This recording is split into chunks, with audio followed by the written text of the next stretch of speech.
one of the lead investigators or attorneys for child abuse.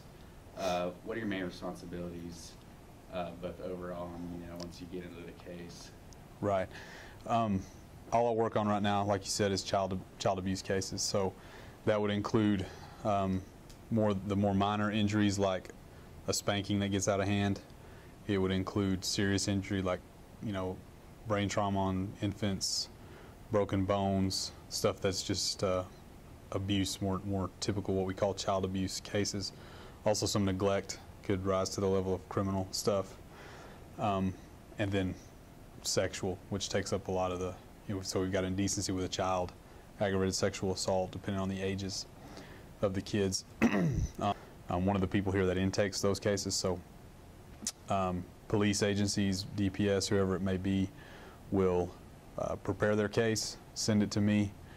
I can at that time make a decision whether I'm going to send it to a grand jury, put out an arrest warrant, no file the case if I don't believe we can substantiate what we have to, or send it back for further investigation. So once that process is done, it gets indicted into a court, and from there I'll handle negotiations, pretrial hearings, suppression hearings, whatever, up until a plea bargain is reached or a trial.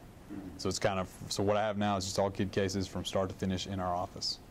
What's the toughest part of your job, and what's the most rewarding part of your job, I guess, at the same time, like dealing with children? Yeah, the toughest part, it is emotional. I mean, to be honest with you, totally honest, you do get used to that. And being a prosecutor for 8 or 9 years, there's things that I see that probably, I'm used to seeing that, I guess. So you do get used to seeing bad things that don't affect you in the same way they would if you didn't do it all the time. But there's, the hard part is dealing with the families. Doesn't mean I don't like dealing with them. It means, on a good case or a case you're going to trial, you've got to get them through a very emotional deal. Kids have to testify. 90% of the time, at least, the child's going to be a witness, especially in an outcry of sexual abuse or something like that. So you've got to get the family comfortable with that, trust you with that.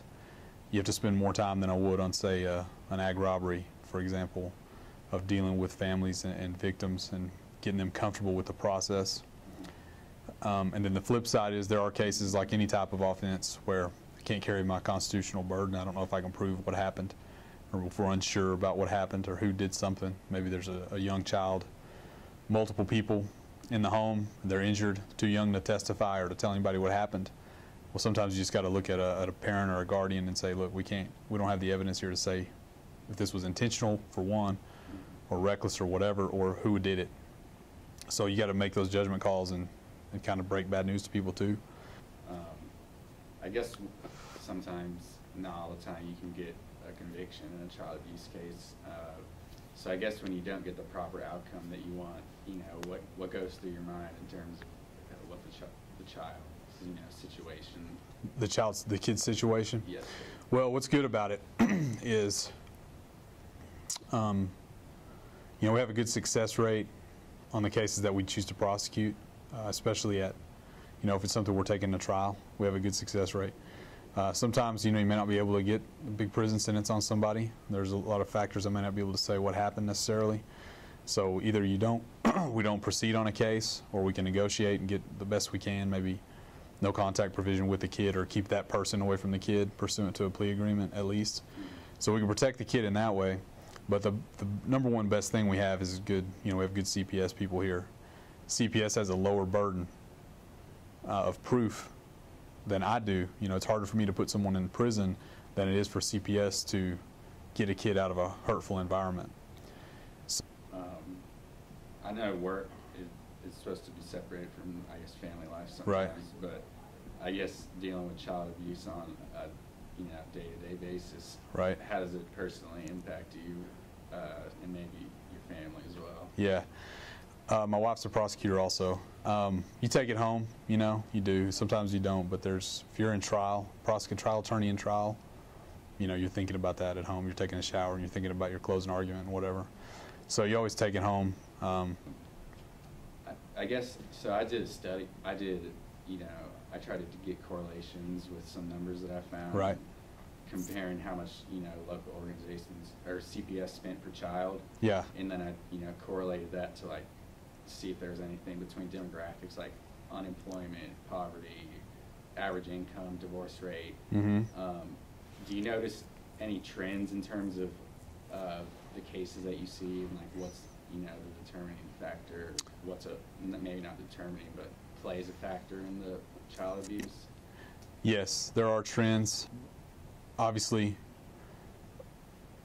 low income single mom kind of deal. Mom's going to be putting more time into making ends meet than maybe giving the child the attention that it needs. Those are kind of those obvious ones. Single parent homes can be tough, either through neglect or things like that. But a lot of times with sexual things and all that, it happens with biological parents, but a lot of time it's that boyfriend that shouldn't be around, or our society, you get a little more away from the traditional family scenario. You've got more homes where a father isn't present, biological mom's not present, maybe things like that, and that can lead to maybe boyfriends are around, kids getting exposed to different people that may not be vetted enough, right? Maybe the new boyfriend's a problem and you don't realize it until it's too late. Mm-hmm. Angry that he's got to watch the kid, something happens, that kind of stuff. So there are those trends to me. There's enough going into the raising of the kids, and it gets hard when people are having to work 2 jobs, having to work 3 jobs to make ends meet, to be around, and then the kid there's that option, that possibility that the kid will get exposed to something. According to the Department of Family and Protective Services, in 2011, in Texas, 9.9 every 1,000 children suffered a confirmed case of child abuse. Right. And in Lubbock, which is the highest in the state, it rises to 18.2 out of 1,000. Right.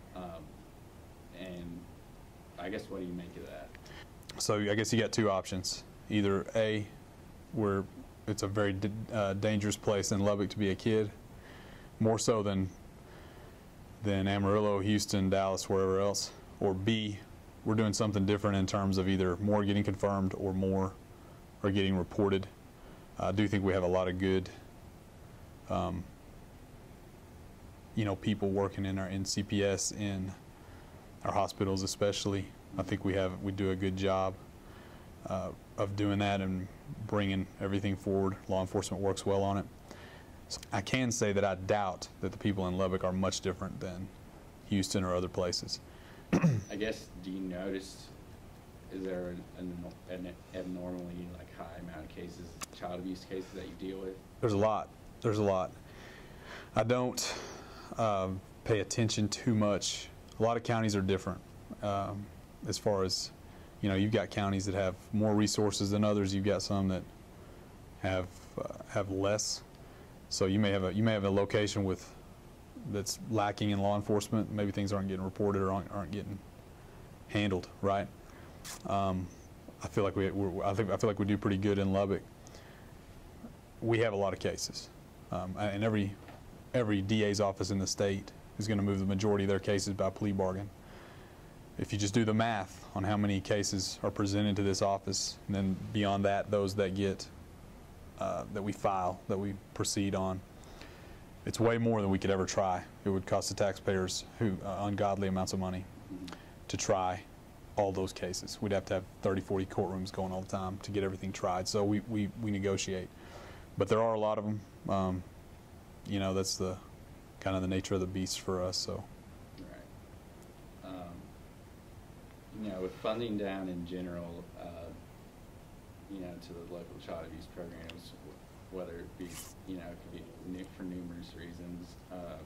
I guess if the funding doesn't pick up soon, and which would possibly lead to, more children not being able to be right. served, what would your advice be to, what can be done to prevent child abuse in the future? Well, there's no replacement for good parenting. The government, we live in there's always a discussion of more government or less government or whatever. The government's not going to solve those problems. I'm not going to. Let's say I have a successful prosecution, it doesn't undo what happened. CPS pulls a kid out of a home to protect them. It doesn't make life all perfect in those scenarios. So kids are less likely probably to be raised in a two-parent nuclear home now than they were in years past. Now, probably a lot of stuff wasn't reported also in years past that was happening, where I think reporting some of these things is more common now. So nobody can say what the correlation is, but I'll tell you this: if it's bad at home, if there's not a supportive environment at home, pushing education, pushing personal accountability, making good decisions in those regards, you're going to have problems. Somebody else is going to have to clean it up. So, and that's going to cost taxpayers dollars. So, in my opinion, we do all we can. There will never be enough funding. I don't care. You go find the best funded place around. There's never enough funding to make up for, you know, a good amount of bad parenting. Number two, we're doing better now, probably as a society than we ever have, with awareness. So you increase awareness of these things, that it is a common deal to have child abuse, sexual abuse. It increases probably the time frame, makes it sooner that someone will come forward and mention that and can get help or get removed from the situation. So there are cases where I don't have evidence, you know, it's just that's the way it is. Normally if I've got the evidence and it's good, and I have prosecuted cases where the only evidence I had was the child's outcry. So that's just a deal of gauging it, and I've been successful with those. But for the most part, that's where it can get tough. You're dealing with witnesses who are young. A lot of times the outcry is not supportive or supported at home. So you may have a mom that sides with a boyfriend that either doesn't want to help you or doesn't want to believe that it happened. Those kind of situations can hinder you. But you know, that's it. Occasionally you will have the parents who do not want that kid to testify, who are very much against. But at the same time, got to look. I have no interest in somebody going to the pen on an allegation I can't substantiate. Right.